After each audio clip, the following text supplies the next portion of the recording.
Como resgatar um funcionário acomodado? Olá, dono de negócio, empresário, empresária, gestor de equipe, líder. Seja muito bem-vindo, seja muito bem-vinda a mais um episódio do nosso podcast Dicas de Liderança. E aqui, hoje, nós vamos abordar um tema que, curiosamente, surgiu numa sessão aqui de mentoria que nós fizemos nessa semana mesmo, na nossa turma aí de manhã, né? Através de um case interessante aí de um mentorado, né. Deixa eu te contextualizar um pouco a história. Eu estava fazendo uma provocação ali no nosso grupo e eu fiz a pergunta que é: qual o momento certo, né, o momento correto para se demitir um funcionário? Se você já assistiu o episódio anterior aqui do nosso podcast, você já tem a resposta que eu dei lá, né, a minha resposta, qual é o momento certo de se demitir um funcionário. Eu estava fazendo essa provocação dentro do grupo, né, esperando, né, que a gente chegasse na resposta que eu imaginava ali, que seria: "Olha, o momento correto".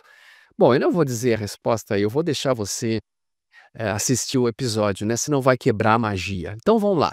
Mas, enfim, eu fiz a pergunta e, diferentemente como a gente acaba esperando que as coisas desenrolem como a gente imagina, o meu mentorado respondeu o seguinte: "Ricardo, olha só, aconteceu um case comigo aqui muito recente, que foi bem desagradável, que eu demiti um funcionário e eu cheguei à conclusão, juntamente aqui com a minha equipe, que eu demorei demais para demitir. Demorei demais, a pessoa vinha, sabe, apresentando um desempenho super baixo, e eu fui enrolando, eu fui empurrando com a barriga, e quando eu vi já era tarde demais, isso acabou tendo um custo elevado para mim, para a equipe e para a imprensa". Muito bem.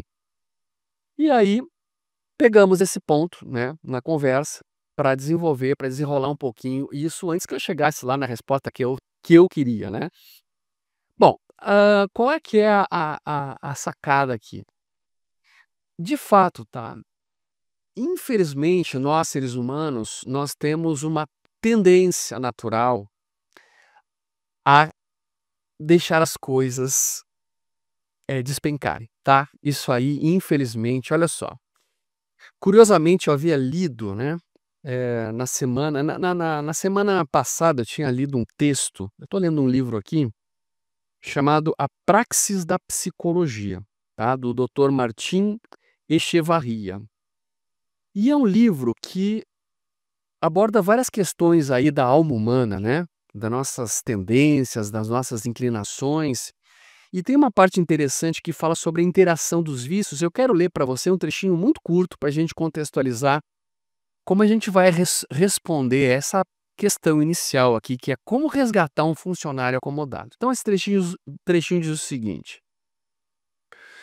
como diz São Gregório Magno, o pecado que não é imediatamente apagado pelo arrependimento conduz a outro por seu próprio peso. Bem, como eu gaguejei aqui na leitura, eu vou ler de novo. O pecado que não é imediatamente apagado pelo arrependimento conduz a outro por seu próprio peso. Que isso significa? Bom, na linguagem popular é aquela coisa, para baixo todo santo ajuda, né. Não sei se é bem o santo que ajuda a gente a cair, tá. Mas, ou seja, a tendência é que, na medida em que a gente vai criando certos comportamentos nocivos, como, por exemplo, a preguiça, a tendência é que a preguiça nos torne cada vez mais preguiçosos, tá. Então, ou seja, o pecado, tá, se a gente não se arrepende, "Caramba, eu estou errando", a tendência é aquilo, pelo seu próprio peso, fazer com que a gente agrave cada vez mais aquele comportamento. Isso é um círculo vicioso.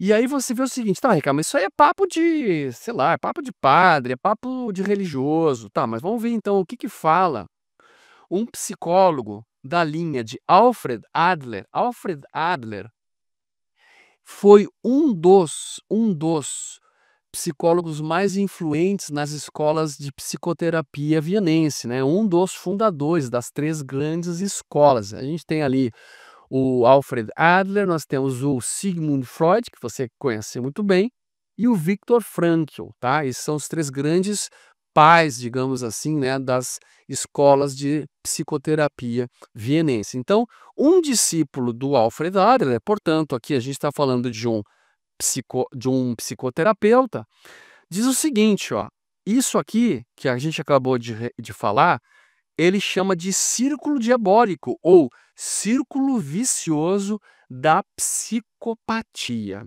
tá? Então o que acontece? A gente não pode ser ingênuo e achar que o ser humano, por sua própria força e vontade, vai se tornar um ser elevado, que ele vai se tornar virtuoso. Claro que a gente tem que fazer nosso esforço, mas assim, a tendência, o mais esperado, é que as coisas vão degenerando. Então o que acontece? Quando você, como líder de equipe, não está atento a esse fenômeno, que é esse círculo vicioso que leva a pessoa a ser ou preguiçosa, desleixada, ou mentirosa, enfim, qualquer pecadilho aí que ela possa cometer dentro da equipe, dentro do dia a dia de trabalho, se você demorar para perceber isso, vai acontecer que você vai reagir de forma tardia. O que acontece é que nós somos pegos por um fenômeno que tem até uma parábola que fala sobre isso, que é chamada a parábola do sapo escaldado. É possível que você já tenha ouvido falar sobre isso. O que é essa parábola do sapo escaldado? Se você colocar um sapo, jogar um sapo dentro de uma panela com água fervente, ele vai pular imediatamente. É claro, né? Ele sente a diferença imediata de calor e ele vai pular daquela água. Agora, se você colocar o sapo dentro de uma panela e ir aquecendo a água aos poucos, ele não percebe a diferença. E quando ele se percebe, ele foi escaldado. Então, isso acontece com os nossos vícios, com as nossas latências. Esse fenômeno é que nos surpreende, porque as coisas vão aos poucos e você vai fazendo vista grossa, vai deixando rolar, vai dizendo assim: "Não, mas daqui a pouco a pessoa vai se dar conta, né, ela vai mudar. Ela vai mudar, ela vai melhorar". Caramba, poxa, pelo amor de Deus, né, não sejamos ingênuos. Claro, a gente tem que acreditar que o ser humano é capaz disso, porque de fato é, porém, nós estamos numa posição de alta responsabilidade. E aí cabe a nós observar essas mudanças de têmpera que vão acontecendo. Cabe a nós observar se essa pessoa está se afundando na lama ou não. Porque se nós deixarmos simplesmente rodar, ou melhor, rolar, né, a história, bom, quando a gente vê, é tarde demais. E qual é o custo disso?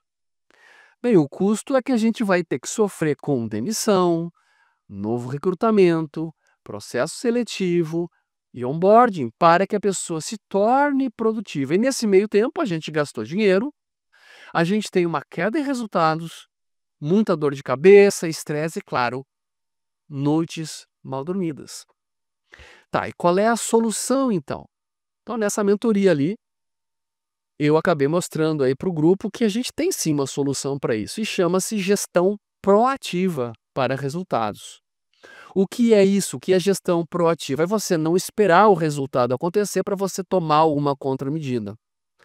É natural na gestão a gente ter esse tipo de atividade, né? O famoso ciclo PDCA, onde você tem um plano que envolve uma meta, você desenvolve um método, você desenvolve a equipe, treina, você educa e treina, você acompanha, e quando o resultado vem, você reage, né? E implementa aquilo que está dando certo e corrige aquilo que está dando errado. Não há nada de errado nisso. Porém, nós podemos ser mais proativos do que reativos. A gente pode influenciar onde o desempenho acontece. A gente pode tomar medidas na hora da execução. Isso chama-se gestão proativa. E nesta gestão proativa, você não vai apenas corrigir problemas de execução. Você também pode identificar problemas de comportamento, problemas de inclinações viciosas. Você pode observar se a pessoa está desleixando quando eu mostrei o instrumento que faz isso acontecer, que esse instrumento, aí nós temos um instrumento para fazer isso, né? Que deixa todo esse trabalho muito claro, muito objetivo, muito bem estruturadinho, inclusive com um indicador que você pode mensurar se o desempenho está melhorando, está piorando, se o comportamento está indo em direção à virtude ou em direção ao vício. Quando mostrei isso aqui para o nosso grupo, esse mentorado foi muito interessante a resposta dele, né? Eu tive que guardar na minha memória porque foi impactante. Olha o que ele disse. Ele disse simplesmente: eu vejo beleza nisso. Eu vejo beleza. E ele explicou por que eu digo que eu vejo beleza nisso. Primeiro, porque eu gosto das coisas bem estruturadas, claras e bem organizadas. Então, para ele, quando ele vê que há uma forma de tornar aquilo que é subjetivo, difícil de enxergar, de medir, de observar e portanto, de melhorar em algo que pode ser de fato observado, melhorado, quantificado, para ele, nossa, era colírio para os olhos. Então eu vejo beleza nisso. E ele vê beleza nisso também por outro motivo que ele relatou, que ele revelou, porque isso é a solução daquela dor de cabeça que ele passou. Então, para você que está me acompanhando aqui há tanto tempo, né? Você está reforçando o conhecimento que já teve. Já falei algumas vezes aqui nos nossos episódios sobre essa gestão proativa. Para você que está chegando agora, muito prazer. Ricardo Mallet, né? Vamos dizer assim, codificador, sistematizador da modelagem gerencial, na qual, dentro dessa metodologia, nós temos várias ferramentas, dentre elas o GPS, o instrumento GPS, gestão proativa para resultados, que te dá este poder. Portanto, a minha mensagem para você que já está comigo há algum tempo, para você que está chegando, é a mesma. Não deixe o seu sapo escaldar. Não espere por isso. Pode ser tarde demais, seja proativo na gestão. Muitas coisas que você considera que são irremediáveis em relação às pessoas poderiam sê-las se você tivesse agido na hora certa. Não espere o problema se agravar ao ponto dele não ter mais retorno, você não conseguir mais resgatar. Então, a melhor forma de você resgatar um funcionário acomodado é não deixar ele se afundar ao ponto de ser irreparável. Então, seja proativo. Meu convite, então, para você é, se quiser saber como aplicar esse instrumento GPS aí na tua equipe, entre em contato comigo para tentar uma vaga ou no meu grupo de mentoria, tá? Então, nós temos a mentoria em grupo, ou mesmo, se você preferir, fazer um trabalho individualizado. Visita o site ricardomallet.com, eu vou soletrar, ricardomallet.com, e lá você vai conhecer mais sobre esses programas que a gente oferece, inclusive os cursos online, vai poder entrar em contato diretamente comigo pelo WhatsApp ou com a minha equipe, e aí a gente segue conversando e vamos viabilizar aí a tua entrada nesse grupo de mentoria.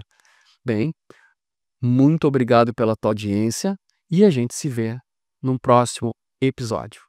Tchau, tchau.